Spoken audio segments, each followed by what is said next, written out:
When I was 6 years old, I followed a red bird into the woods. I didn't think much about it. It just made a funny sound and I wanted to look at it. So I wandered off. My mother had fallen asleep on her sunbed after toting about in the garden. She was usually very attentive. Once the bird flew away, I tried to turn back, only to realise I'd wandered off the trail. And I had no idea where I was. It was the first time I truly feared for my life. The forests of West Virginia can be so dense that they eat your screams. No one could hear me calling for help, and I couldn't hear my panicked mother looking for me. I ended up moving further and further into the forest. I went the wrong way. The sky slowly turned dark as the hours passed, and I found myself following a river. I was thirsty. It eventually got so dark that I couldn't see my own feet. At some point, I put my foot down wrong and twisted my ankle. It just broke me. I couldn't straighten my leg out or put any weight on it. I just sat there by the river, completely devastated. I cried my eyes out, screaming for help, but no one came. It was just me and the dark was ready to eat me alive. In the darkest hours of the night, as the fear had reached into the back of my heart, I just sat there, shivering. It was as if the panic had subsided into a sort of revelation. I imagined death waiting for me at the other side of the river. I knew it was there. I never saw it, but I painted a picture of it in my mind. I figured it had a really long arm with a single painted nail. If I looked at it, or talked to it, that arm would grow longer. But it wanted me to look. It wanted me to know it was there. Look at me, it whispered. Look at me, little boy. Sometime during the night, I passed out. They found me by the river just before sunrise. And although my leg healed, my mind didn't. And from that day forward, I've always had the sense that something lurks in the dark, just out of sight. Something that wants me to look, to find it, to reach me. Ever since, I've had an anxious relationship to the dark. Some would call it nyctophobia, a sort of fear of the unseen. I've always held that gnawing feeling of something waiting on the other side of the river, just out of reach. But one misstep, and it would get me. Even as an adult, I still get that sense of dread, an all-encompassing panic, the sense that you're not getting enough oxygen despite hyperventilating, blood rushing to your head so fast it starts ringing in your ears. And then and there, in my most vulnerable moments, I can still hear it. Look at me. Look at me, little boy. Look at me. Over the years, I've been to various therapists. I've had treatments. And honestly, just being open about my fears has helped tremendously. I've faced my fears time and time again and channeled them into creative outlets. That's how I eventually became a screenwriter.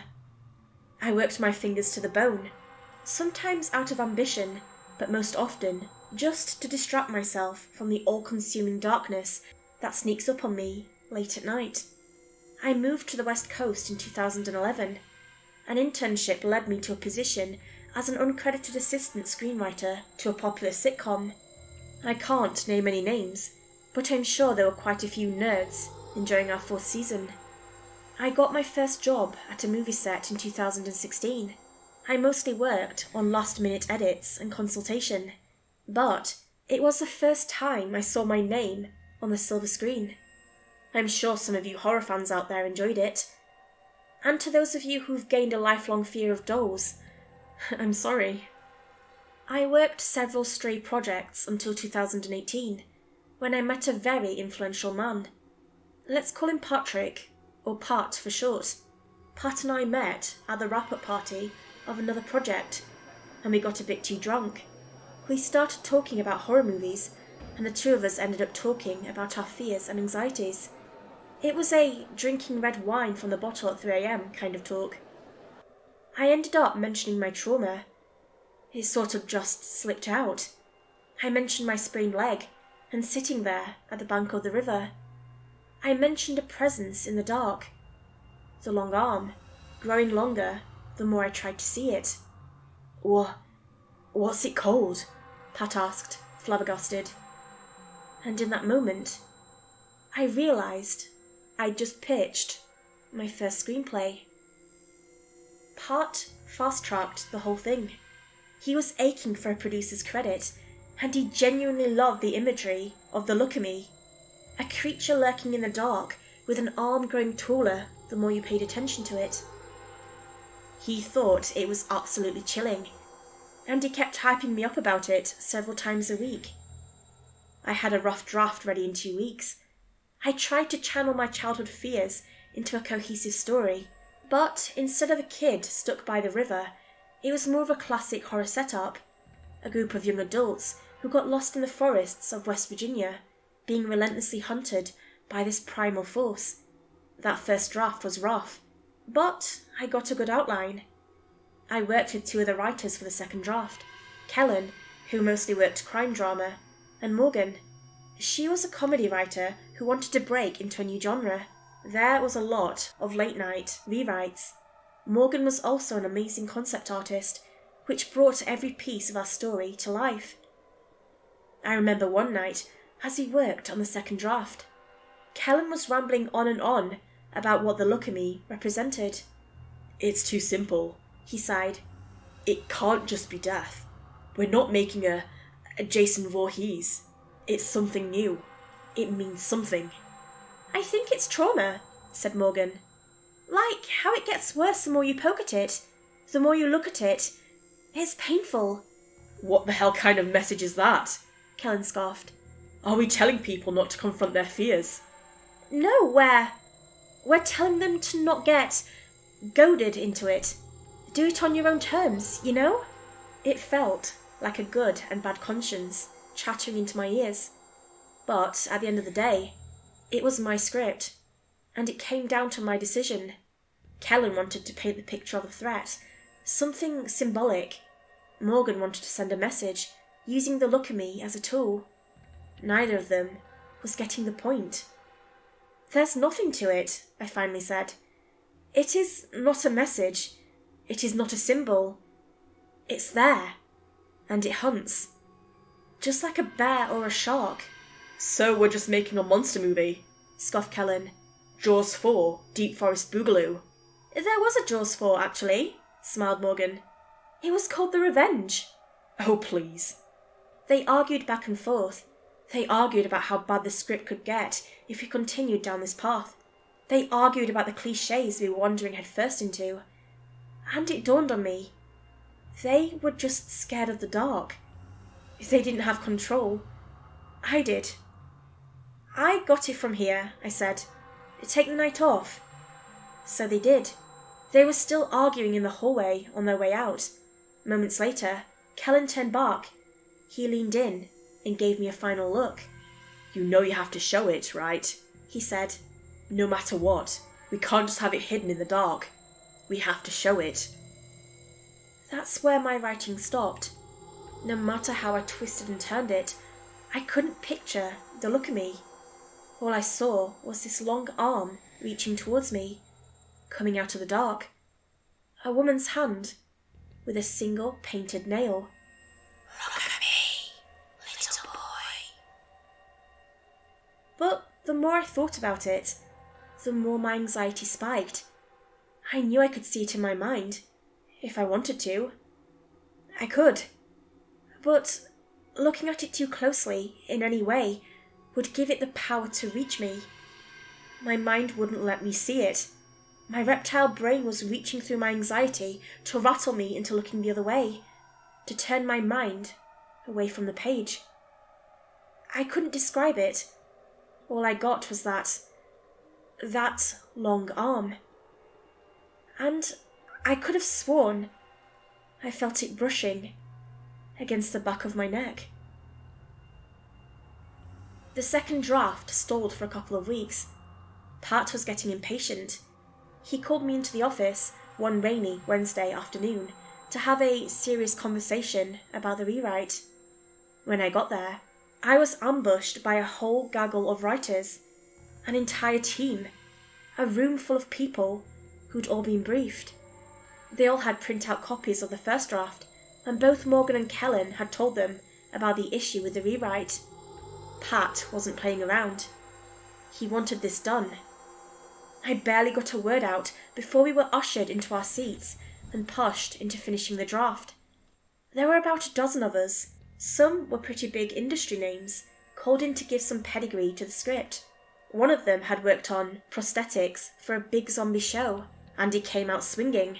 "Let's just expand on what we got," he suggested. "Instead of a long arm, why not several? Just all arms." "Yeah," someone chimed in. "Like it saves them. The arms, I mean." "It adds to itself," someone laughed. "A literal growing fear." "Ringo meets the blob. Love it. Love it." They were all talking over me, through me, past me. They didn't know any better, and, as a collective, they all looked at the look of me. Not literally, of course, but figuratively. They were bringing it into focus, and even there, in the bright lights of that film studio meeting room, I could feel that darkness coming over me, my breath growing shallow, my vision turning into a pin, and, in the back of my mind, I heard it. Look at me, little boy. I ran out of the office, locked myself in the bathroom, and puked my guts out. I screamed into the toilet bowl, waiting for the panic to stop. I could feel that long arm reaching for me, and the more I thought about it, the closer it got. Look at me, it hissed, its voice echoing off the bathroom tiles. Look at me. I didn't return to that meeting. I got in my car and went straight home to take my backup anxiety meds. I hadn't used them in a while. I fell face first into the bed and just collapsed into a nightmarish mid-afternoon nap. Later that day, I poured myself a bath and a glass of red wine, non-alcoholic, even brought out some bubbles. I figured I'd stay in for the rest of the day and get takeout. Just a few minutes into the bath, my phone started buzzing. Turns out, Pat had run out of patience. They'd finished the second draft, and they were going ahead with it, with or without me. I was invited to add to it, but they weren't going to budge on what the consultants had come up with. I skimmed it, and there it was. They had been poking at the look of me for hours. There was concept art, vivid descriptions, and even a storyboard sketch. The look of me. 100 arms from 100 victims, an eldritch Medusa, Ringo meets the blob. They had comparisons, charts, mood boards. One of them already had a casting suggestion for the voiceover. Then, the power went out. With a snap from the ceiling light, I was enveloped in complete darkness. In a heartbeat, I went from a screenwriter back to a little boy, lost and alone in the dark. I imagined myself submerged in that forest river. I scrambled to get out. I kept slipping, and I felt the bathtub give way for river stones. I could feel them. I could smell the algae. Look at me, little boy. The darkness hissed. They gave me a body. They look, little boy. A long nail brushed against my neck. You made them look at me. And now I can reach much further. A warmth against my cheek as something leaned in, sticky lips parting, like slowly pulling off a band-aid. It was right there, in the dark. Thank you. As the lights came back on, I felt my heart skip a beat. Every square inch, every bathroom tile, every towel and shampoo bottle. It was all covered in handprints. And for the first time since I was 6 years old, I screamed like my life depended on it, like a part of me was still stuck in those woods, hoping for my mother to find me. Over the next few days, my fear of the dark kicked into overdrive. Every time I stepped out of the light, I heard it. Little remarks, snickers and laughter. Just closing my eyes was all it took for the sound of tapping fingers to creep closer. I couldn't help but to imagine it. It was no longer just an arm in the dark. It was this amalgamation. It poured out of every dark corner of every room. It had so many more things to say, and its arms were so much longer. No matter how many lights were on, and no matter how much light I let in from the windows, I could still sense it. Out of every unseen corner, out of every closed door, it was there. And it wanted me to look. I was getting regular updates. They were on a third draft. Kellen and Morgan had completely taken over the writing, and I was turning more and more into a consultant. The project was running away from me.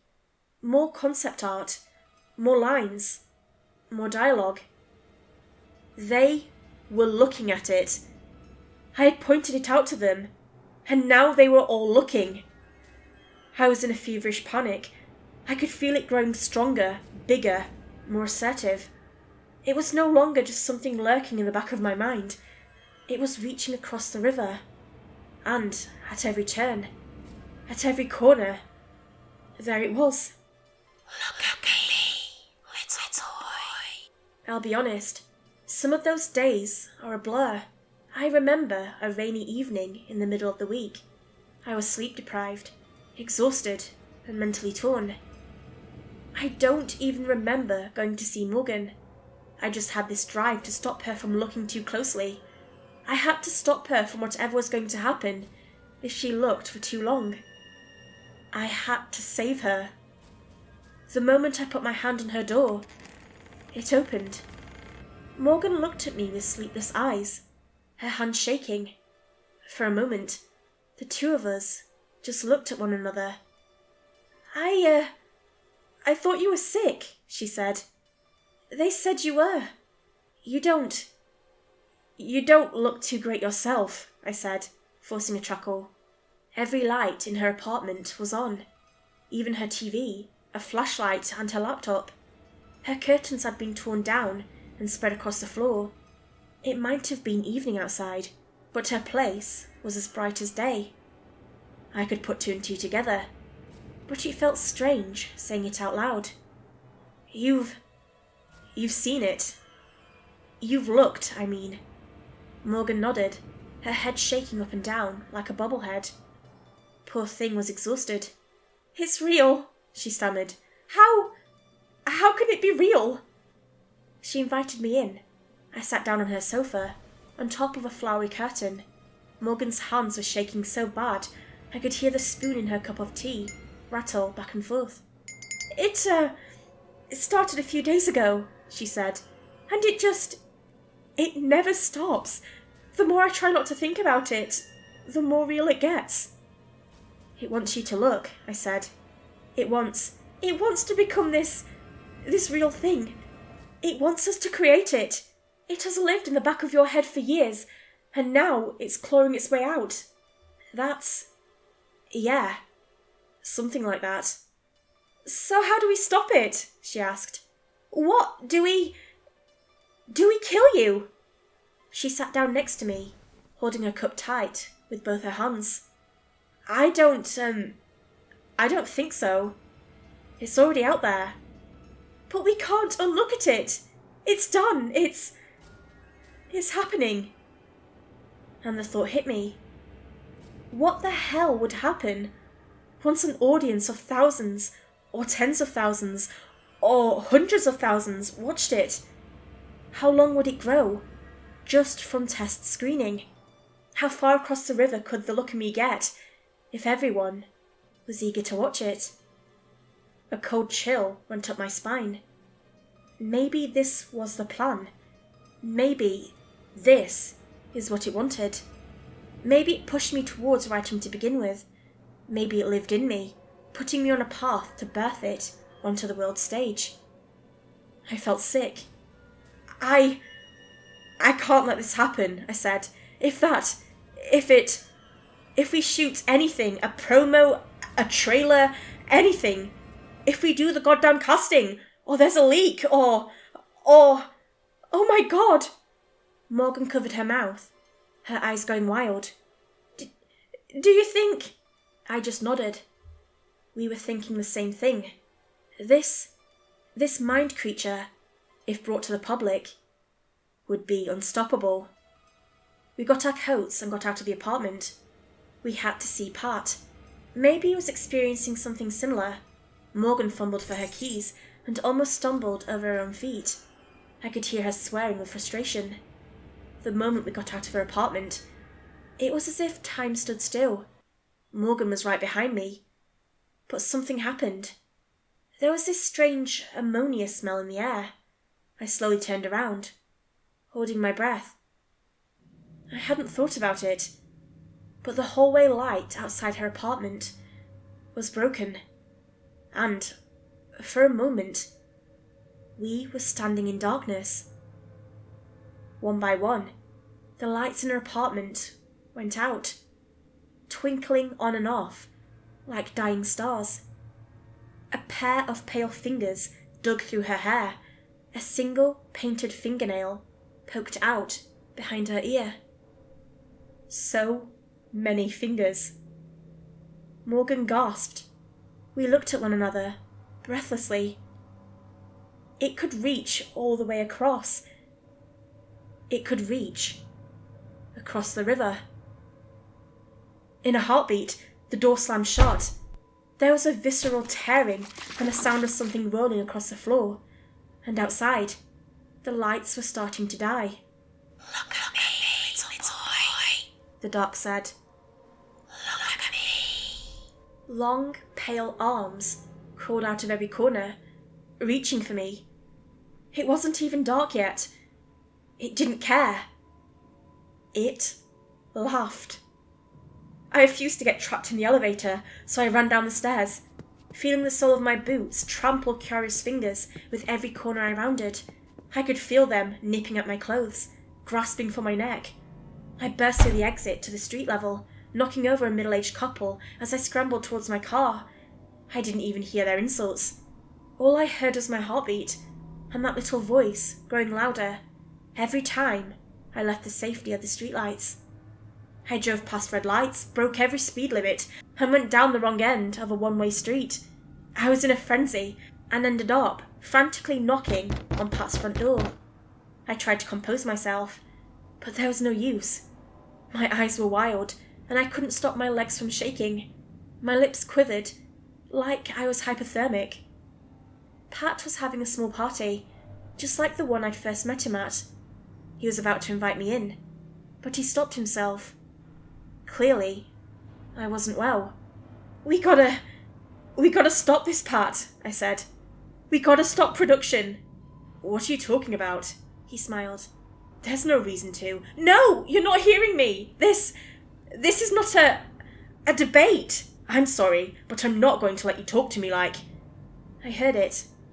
That snickering, pleading little voice, asking me to turn around, to look into the dark of the night.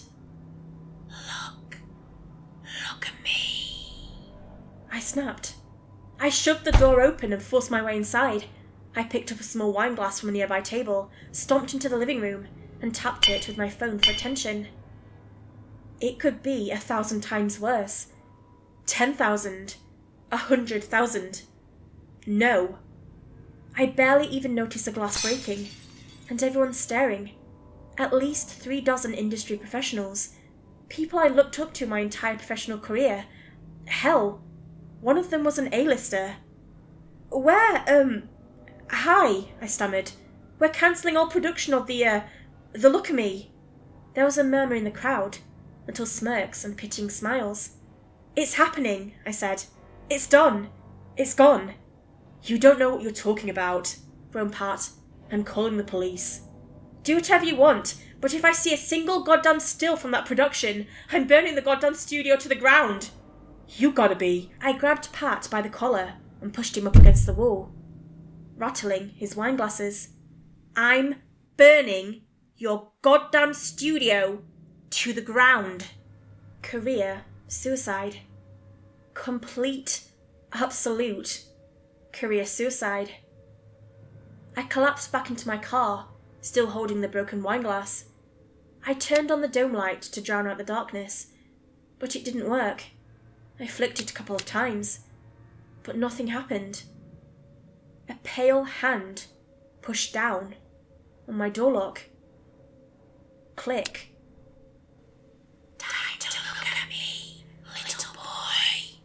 A voice whispered from the back seat as a cold hand stroked my cheek. Time to look. I thought back on that night from so many years ago. That absolute terror. That certainty of death. And just like then, there was this moment where fear gave way to revelation. Of course. You can't kill me, I said. I'm the only one who's really looked. I'm the only one giving you this reach. Cold fingers curled around my neck. That's it, isn't it? It's because of me. Otherwise you would have killed me. You would have stopped me from going in there. There was no response, just a tightening grip, long nails brushing my hair, grabbing at it. Without me, and without that show, there's no one to look. All the drawings will be tossed, the script forgotten. It'd just be you and me, and if I'm gone, there's just you. And you're nothing. You are literally nothing. You never were anything but nothing. And I turned around to look at the look me. And all I saw was a pale white hand retreating into the dark. Now it's been a while. I'm no longer under a studio NDA, but I'm not taking any chances. No charges were pressed. No production came to pass. It was easier to just shut it down and move on. You might have heard about Morgan. The details were graphic. And no, of course that's not her real name. They said she had some kind of episode, and the results were tragic. How you can do something like she did to her own head during an episode they conveniently left out. But I know. I'll always know. Some things out there defy our explanations, our rationale. Some things aren't a message, or a monster, or a theme. It just is. It exists because we make it exist. And it wants to be seen. To me, I don't know where the look at me came from. Maybe it came from me. Maybe it is me. Or maybe it was just something that found me in the dark and decided to stick around. But now, I know that as much as I will be stuck with it for the rest of my life, at least that thing is equally stuck with me.